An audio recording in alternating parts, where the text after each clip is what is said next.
താൻ ഏറെ നാളായി പ്രോസ്റ്റേറ്റ് ക്യാൻസറിന് ചികിത്സയിലായിരുന്നു എന്ന കാര്യം വെളിപ്പെടുത്തിയിരിക്കുകയാണ് ഇസ്രയേൽ പ്രധാനമന്ത്രി ബെഞ്ചമിൻ നെതന്യാഹു. തന്റെ വാർഷിക ആരോഗ്യ പരിശോധനാ റിപ്പോർട്ട് പരസ്യപ്പെടുത്തിയ സമയത്താണ് 76 വയസ്സുള്ള നെതന്യാഹു തന്റെ ഈ രോഗത്തെക്കുറിച്ച് ആദ്യമായി പ്രതികരിക്കുന്നത്. പ്രോസ്റ്റേറ്റിൽ കണ്ടെത്തിയ 1 സെന്റിമീറ്ററിൽ താഴെ വലിപ്പമുള്ള ട്യൂമർ ശസ്ത്രക്രിയയിലൂടെ നീക്കം ചെയ്തതായും താനിപ്പോൾ പൂർണ്ണ ആരോഗ്യവാനാണെന്നും അദ്ദേഹം പറഞ്ഞു. രോഗം നേരത്തെ കണ്ടെത്താൻ സാധിച്ചതിനാൽ ശരീരത്തിലെ മറ്റ് ഭാഗങ്ങളിലേക്ക് അത് വ്യാപിച്ചിട്ടില്ലെന്ന് ഡോക്ടർമാർ സ്ഥിരീകരിക്കുകയും ചെയ്തു. യുദ്ധം നിലനിൽക്കുന്ന പ്രത്യേക സാഹചര്യത്തിൽ തന്റെ ആരോഗ്യ നിലയെക്കുറിച്ച് ഇറാൻ വ്യാജ പ്രചരണങ്ങൾ നടത്താതിരിക്കാനാണ് മെഡിക്കൽ റിപ്പോർട്ട് പ്രസിദ്ധീകരിക്കുന്നത് വൈകിച്ചതെന്നും നെതന്യാഹു പറയുന്നു. നയതന്ത്രപരമായും സൈനികമായും രാജ്യം നിർണായക ഘട്ടത്തിലൂടെ കടന്നുപോകുമ്പോൾ ശത്രുരാജ്യങ്ങൾ ഇത് മുതലെടുക്കുന്നത് ഒഴിവാക്കാനാണ് ഈ റിപ്പോർട്ട് 2 മാസത്തോളം രഹസ്യമാക്കി വെക്കാൻ താൻ ആവശ്യപ്പെട്ടതെന്ന് അദ്ദേഹം പറഞ്ഞു. ദൈവത്തിന് നന്ദി, താനിപ്പോൾ സുഖമായിരിക്കുന്നു എന്നാണ് അദ്ദേഹം സമൂഹ മാധ്യമങ്ങളിൽ കുറിച്ചത്. 2024 ഡിസംബറിൽ പ്രോസ്റ്റേറ്റ് ഗ്രന്ഥിയിലെ വീക്കത്തെ തുടർന്ന് നെതന്യാഹു ശസ്ത്രക്രിയയ്ക്ക് വിധേയനായിരുന്നു. തുടർന്ന് ഏകദേശം 2.5 മാസം മുമ്പ് അദ്ദേഹം റേഡിയേഷൻ തെറാപ്പി ആരംഭിച്ചതായും അടുത്തിടെയാണ് ചികിത്സ പൂർത്തിയാക്കിയതെന്നും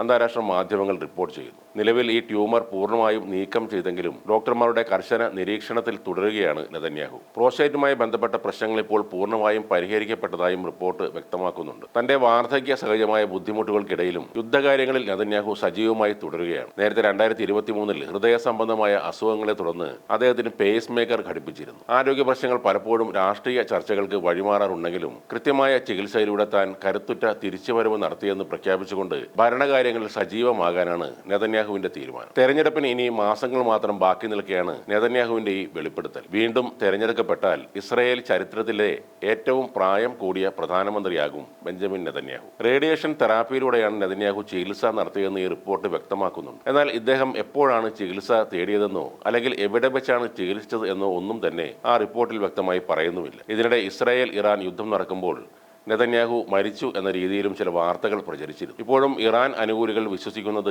ഇറാൻ നടത്തിയ ആക്രമണത്തിന് മാരകമായി പരിക്കേറ്റിട്ടാണ് ബെഞ്ചമിൻ നെതന്യാഹു ചികിത്സക്കായി പോയത് എന്നാണ്. ഒരു പടി കൂടെ മുന്നോട്ട് കടന്ന് ചിലർ പറയുന്നത് നെതന്യാഹു പെട്ടെന്ന് ഒന്നും മരിക്കില്ലെന്നും ഒട്ടേറെ യാതനകൾ സഹിച്ച് ഇഞ്ചിഞ്ചായി മരിക്കും എന്നുമാണ്. പഴയ പ്രധാനമന്ത്രി ഏരിയൽ ഷാരോണിന്റെ അവസ്ഥ നെതന്യാഹുവിനും വരുമെന്നാണ് അവർ ശപിക്കുന്നത്. നേരത്തെ ഇസ്രായേലിന്റെ മുൻ പ്രധാനമന്ത്രിയായിരുന്ന ഏരിയൽ ഷാരോൺ മരിച്ചത് 8 വർഷത്തോളം കോമ സ്റ്റേജിൽ കഴിഞ്ഞിട്ടാണ്. 2006 അദ്ദേഹത്തിന് ഒരു സ്ട്രോക്ക് ഉണ്ടാകുകയും പിന്നീട് കിഡ്നി തകരാറിലാകുകയും ചെയ്തു. അബോധാവസ്ഥയിൽ ഏറെ നാൾ കിടന്ന അദ്ദേഹം 2014 ജനുവരി 11 മരിക്കുന്നത്.